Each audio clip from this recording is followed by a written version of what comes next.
In this video, we'll be using the song Total Praise by Richard Smallwood as a template to explore different gospel jazz harmony, different ideas, different voicings and substitutions that we can take from the song and apply elsewhere. So the song is in the key of C sharp major. And let's start off with the first verse so you have an idea of how it sounds, and then I'll go through and explain my thought process behind each chord.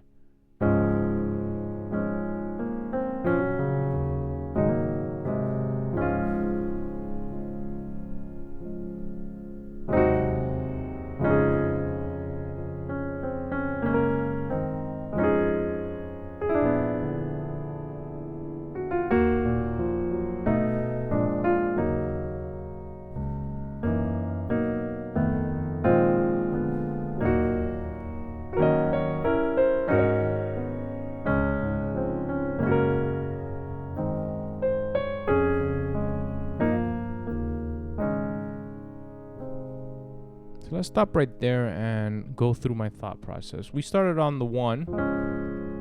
We usually play a 6 to a 5 and back to the 1. But in this case, I made a substitution. Instead of playing the 6, I played a 4 over 6. Right? An F sharp over B flat. And usually, when going from the 6 to the 1, one common route is playing a 6 to a 5 over 7 to the 1. But in this case, I did this, which is basically using the 2 as a passing chord that leads me to the 5. So I played 4 over 6, then a 2, then my 5 chord, which I'm voicing as a suspended chord first, and then I resolve to the dominant.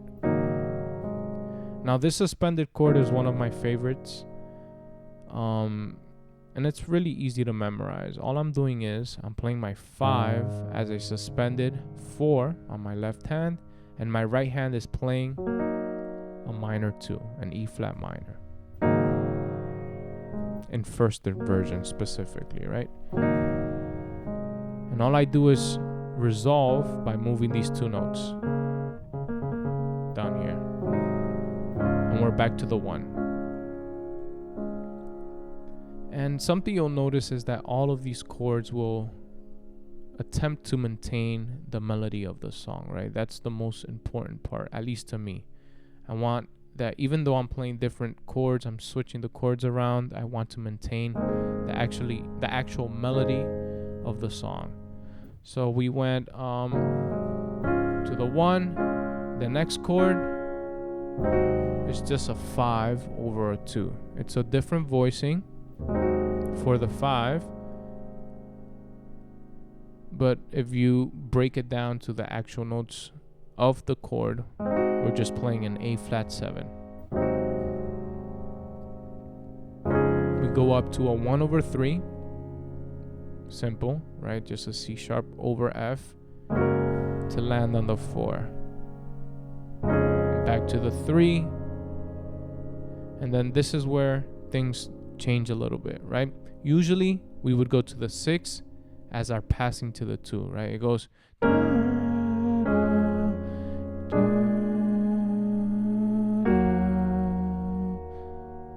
but instead I changed the voicing slightly for that 6. Instead of playing a B flat 7, I made it a B flat 7, flat 9, flat 5.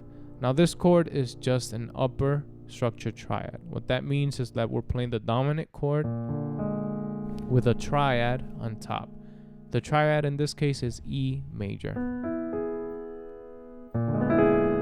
And I just moved some of the notes around. Right, we can play like this. In this case, I played it a little bit more open, B flat and D down here. And that's how we're passing chord to get to the 2. Right, let's say we were playing a 2-5-1 and used that as a passing chord.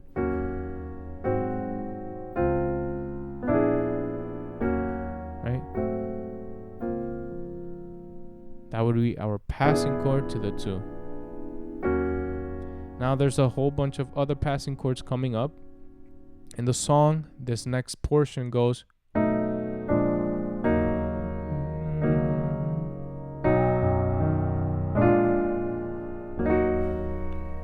Right, so what I did instead, well, first before that, this B flat is being used as a passing chord. Sorry, this B7 is being used as a passing chord to the B flat.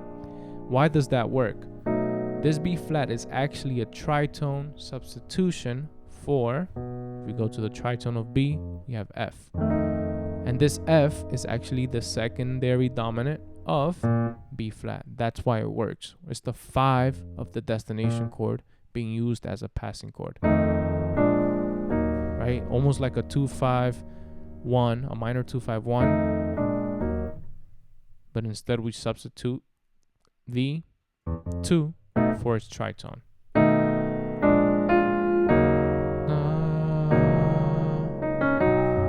And then it happens again, B to B flat to the 2. And what I did here differently, right? We did 2. Right, we're using 5-1s or secondary dominants as passing chords for most of the chords. We did 2 over 1, then a passing on the 5 of B,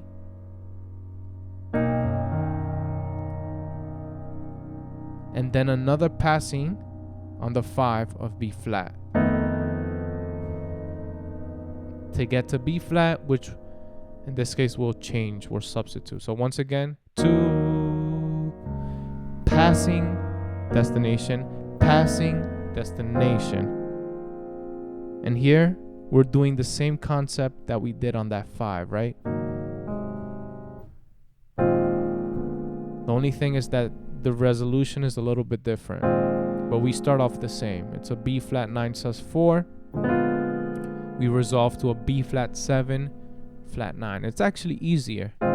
We take these 2 notes and break them down a half step. And we land on the 2. Now usually we would go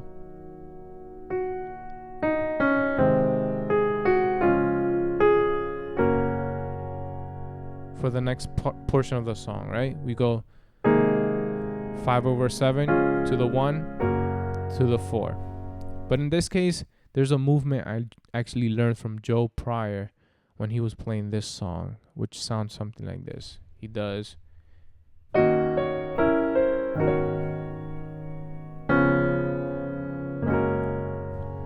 Now, the way I understand this movement is he's playing a 2 to a 5, which leads to the 1. We start on the 2 with this voicing, and then he makes it a dominant, a rootless dominant, right? We're not playing the E flat no more. And then he goes to the 5, which he actually voices as a minor 5. And when we play a minor 5, it usually means we're playing a minor 5 to a 1 to a 4, or a minor, or what do you call it? A 2-5-1 to the 4.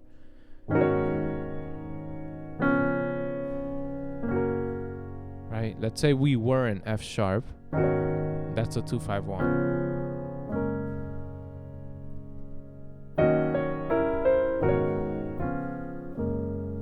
Once again, start off on the 2, make it dominant,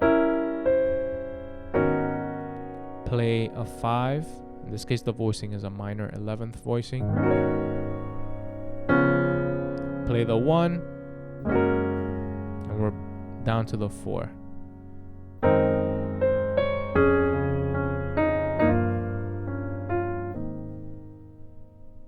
And this is where we ended. So what did I do here? We finished 1, 4. Here what's occurring is just inner movements. We're playing a 4, and then we change it to a 5 over 4, which becomes an F sharp 6 9 sharp 11. So in reality, if you pay attention to the notes inside, this 4, this skeleton, right, these two notes stay the same. They stay on the outside. We just play a 4 to a 5, and that gives us that voicing, right? If we looked at it with a different voicing, a 4 and then a 5 over 4. It's the same notes, just different voicing. And we land on the 4 over 3, right? That's actually a common movement. 4, 5 over 4, 1 over 3.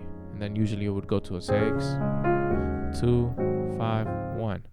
I got sidetracked there, but 4, 5 over 4, 3, and then it's a 2 with a different voicing, right?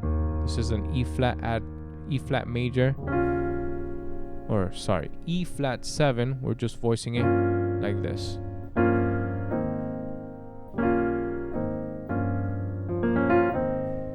And this is where we left off. Now the next portion of the song would sound something like this.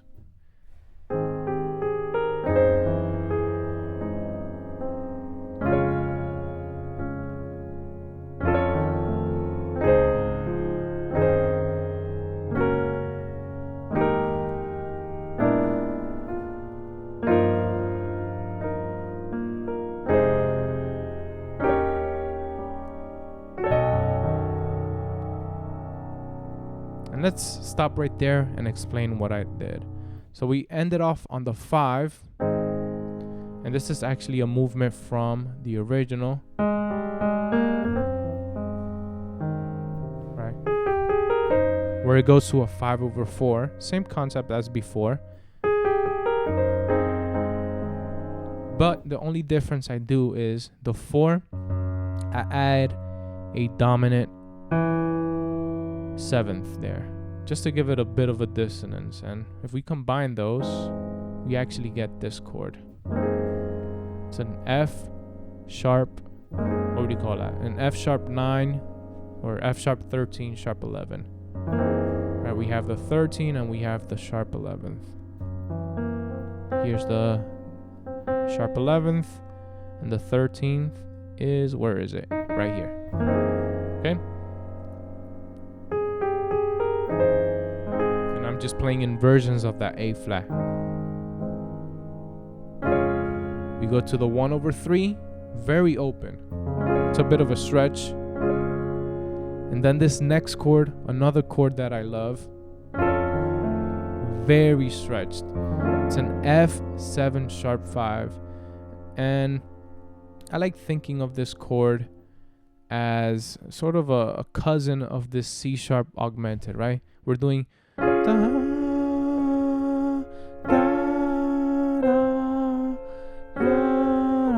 something like that, right? We're going from a C sharp major to a C sharp augmented. The only thing is that the bass is on F, and we're adding, let's say, the second of the C sharp, the 2, which is E flat.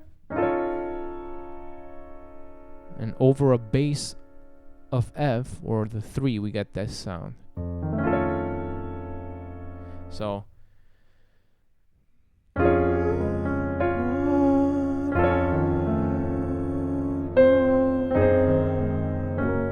that would be the movement there. What I did before was I played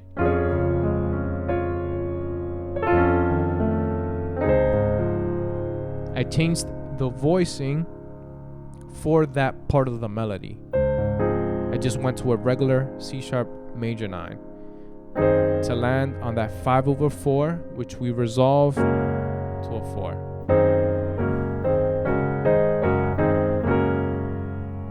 Now here we're gonna do a bunch of 2-5-1s. Right, this 2-5-1. The next chord, right, let's slow down a little bit. We did da, da, da, da. We would go da, da, to the 2, right? 6, 2. But what I did here was play a 2-5-1 to that 2. We play this F minor 11 to the 6, which we play with this voicing. I think we did the same voicing before, right? Where we played the 6 as an upper structured triad. The triad is E major. The only thing that changed here is the voicing. Right? We added some extra notes or doubled some of the notes to land on the 2, which we're playing as a dominant chord. But I play it over the flatted 5th, or its 3rd, okay? So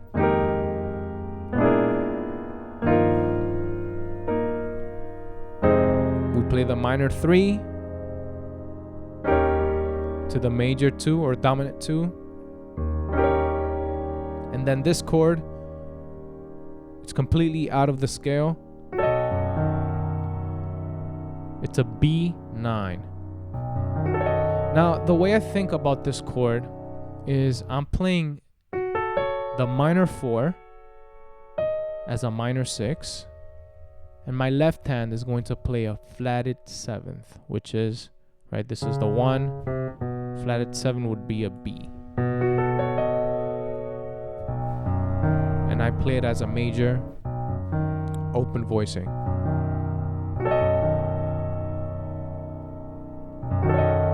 And I think that's where we left off.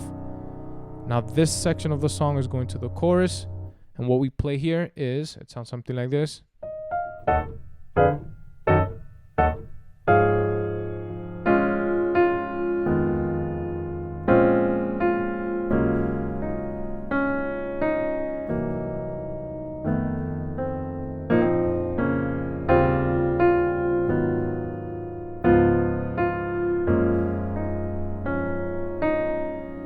Let's stop there.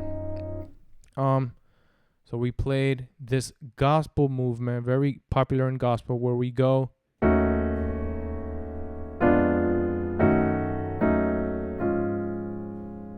we're playing a 2, 3, 4, 2 to the 1/5. Now the chords that we're playing along with these numbers, right, we're playing a minor 4 over the 2, then a diminished chord over the 3, and then that minor 4 again over the 4. Now a trick that I have for this is I play the 4, right, as a minor chord. I add the minor 6 or the 6,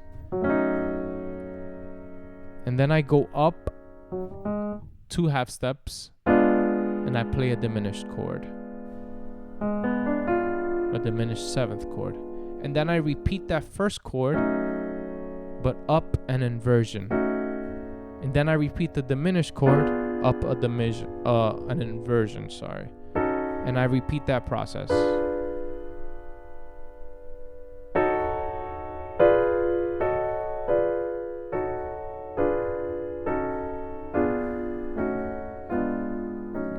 And we can use these chords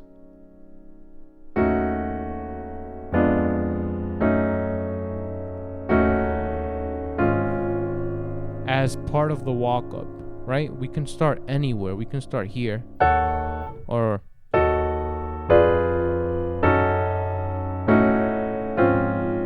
something like that. So that's basically what we're doing in this section. Just a 2, 3, 4, 2, back to the 1/5. You are. Now here, what I do is play a 3 to a 6. The source to the 2. But instead of just playing a 3, I changed the quality or the function of this chord to a half diminished chord. It's almost like if we were doing a minor 2-5-1 again, right, to get to the 2. But instead of playing a B with a dominant function, or B flat with a dominant function, I use half diminished and just go back to the regular minor 9 chord. It's a little bit different, but I like the way it sounds. So I did dun, dun, dun, dun, you are.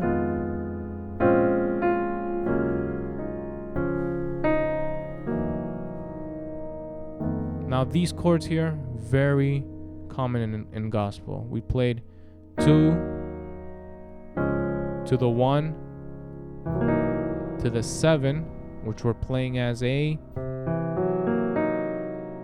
I like thinking about this as a half diminished, the C half diminished, but we're adding the third of C, which makes it a C7 sharp 9 flat 5. Again, this is another upper structure triad. Right, we're just playing an E flat minor over a C7. So you are the source of my strength. To the 3, which I voice as an F7 sharp 5, I resolve, and that's very common, that movement on the 6. I love that sound. So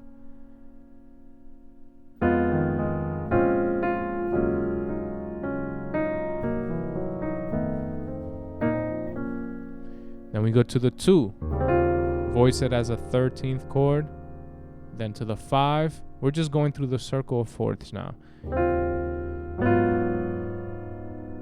So we did you are, and again here, what's driving the voicing of each chord is the melody of the song, right? We can technically play it like you are the source, but instead, in order to maintain that melody, I keep the note up here. So for example, this A flat minor 13, the reason why it's a 13 is because we're maintaining the melody, which happens to be the 13th of that chord. Go to the 1, and then the 4 and a minor 6. So let's actually play this section of the song. I just realized I didn't play it through, so you guys have an idea of how it goes. So we did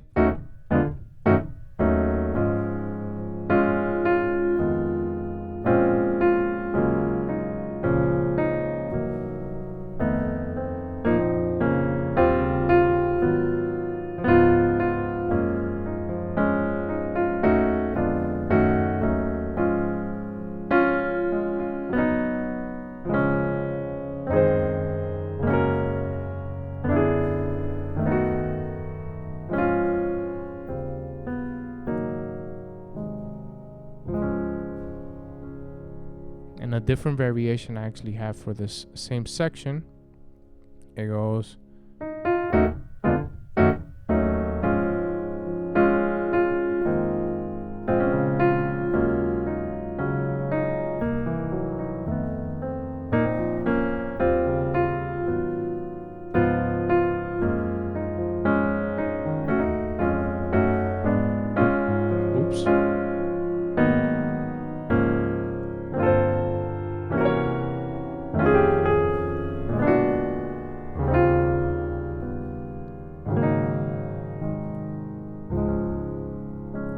So let's continue. We did 2. I lift. We do a minor 5. My 4, 5 over 4, resolve to a 4. And now this chord, it's very different. It's an F sharp 9 sus 4 flat 13. All I'm doing here is playing an E flat 7 over F sharp, and then I play a B7 over F sharp, and then I'm back to the regular chords, 1/5, 2 to the 5, and then back to the 1. Now what I did the second time around, I did I lift my hands. Here the chords are still following the melody, but they're completely different. We're playing a sort of a 2-5-1 again. 2 to the 5 to the 1, right? So G minor 11 to C7 altered to an F7 altered to a B7 altered again, right? All upper structure triad chords. So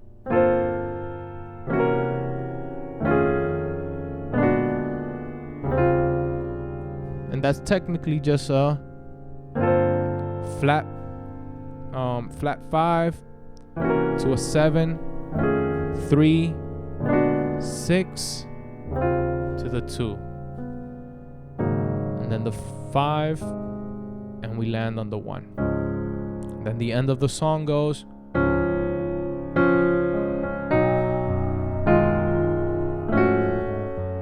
oops, I messed that up again.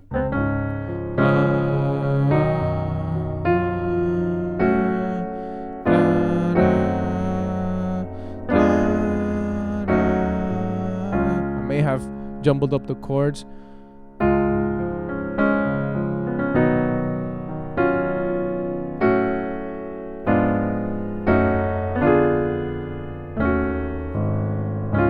All we're doing here is playing a 1 to the flat 7, and then we go to that same combination of chords, the minor 4 and that diminished that we did before, right? And all of its inversions. So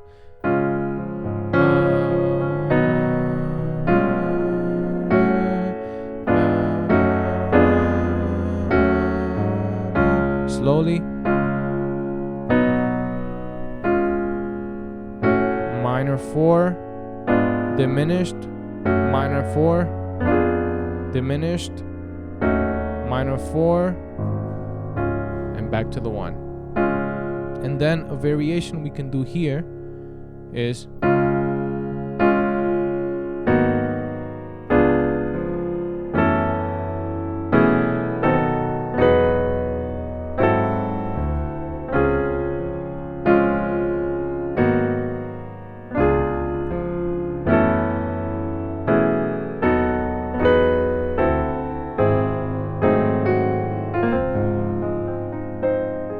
what I did here was on the 1, I went to a minor 5, back to the 1, and then a minor 4, then a flat 7, and then what would we call this? A sharp 2, and then a flat 9, which is just a tritone for the 5, and back to the 1.